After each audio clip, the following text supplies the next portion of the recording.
Your website might be invisible right now because search has changed forever.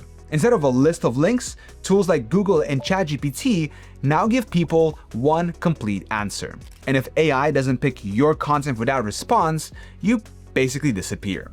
This is causing zero-click searches, where people get what they need without ever visiting your site, meaning AI is taking the traffic that used to be yours. But you can win it back if you know how to show up as the top answer using the right tool. Now, the link to Semrush is in the description. It's my affiliate link, which helps support the channel at no extra cost to you. So if you find this video helpful and decide to give Semrush a try, I would appreciate if you use my link. And by the way, using my link gives you an exclusive extended 14-day free trial. So if you're gonna give it a try, you might as well use my link. Thank you very much, and now let's get started. The new rules: SEO versus GEO. To stay visible, it helps to follow a new set of rules. For years, the focus was on SEO, or search engine optimization, where the goal was to rank high on a list of links. But now there's a new game called GEO, or generative engine optimization.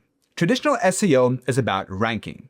GEO is about getting a brand mentioned and cited as a trusted source by the AI.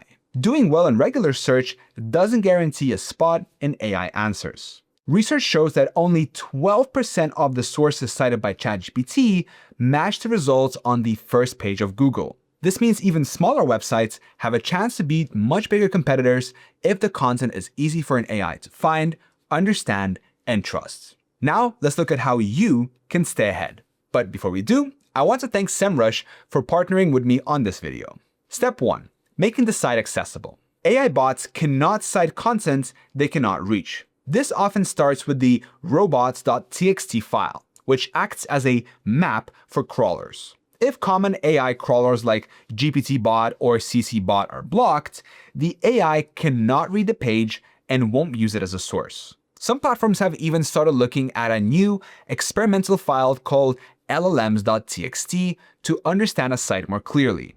Walls like login screens or paywalls also stop AI in its tracks. Most AI tools cannot see information hidden behind a members-only section. Technical issues like slow loading speeds or broken links can also make it hard for AI to gather facts. So keeping a website open and technically healthy is the foundation for getting cited. Step 2. Writing for easy extraction. AI search engines don't read like humans. They extract specific chunks of information.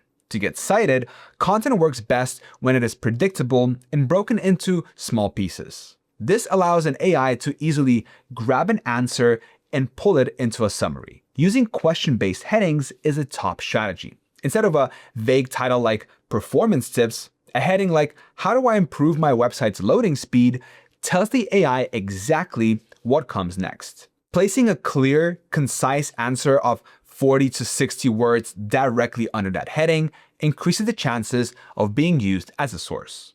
AI systems also prefer bullet points and number lists because it mirrors how they build their own responses. Step 3. Proving authority with data. AI search engines look for content that is easy to trust and attribute to a source. Specific, hard evidence often gets cited more than general ideas. Adding original data, first-party statistics, or your own research makes content much more likely to be used by an AI.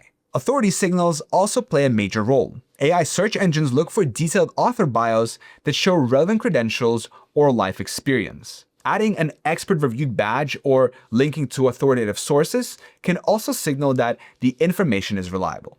Making a brand citable is often just as important as the data itself. Step 4. Helping AI understand your layouts. AI tools look for technical clues in a website's code to figure out what a page is about.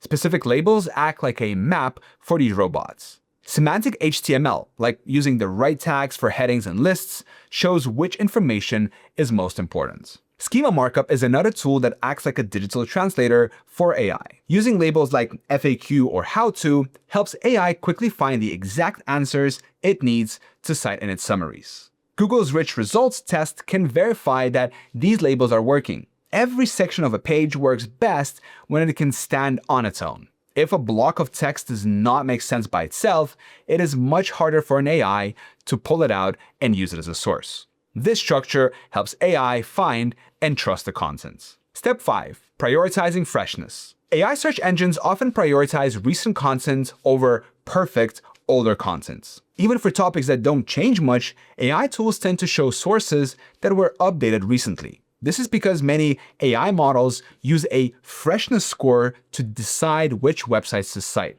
A great guide from 2022 can lose its spot to a newer article published just yesterday. Updating existing pages is often the fastest way to stay visible. Modernizing content with the latest statistics or new survey results signals to the AI that the information is still current. Step 6. Tracking AI visibility. In AI search, success is measured by how often a brand is mentioned or used as a source rather than just clicks. Tools like the Semrush AI Visibility Toolkit track these citations and mentions across platforms like ChatGPT and Perplexity.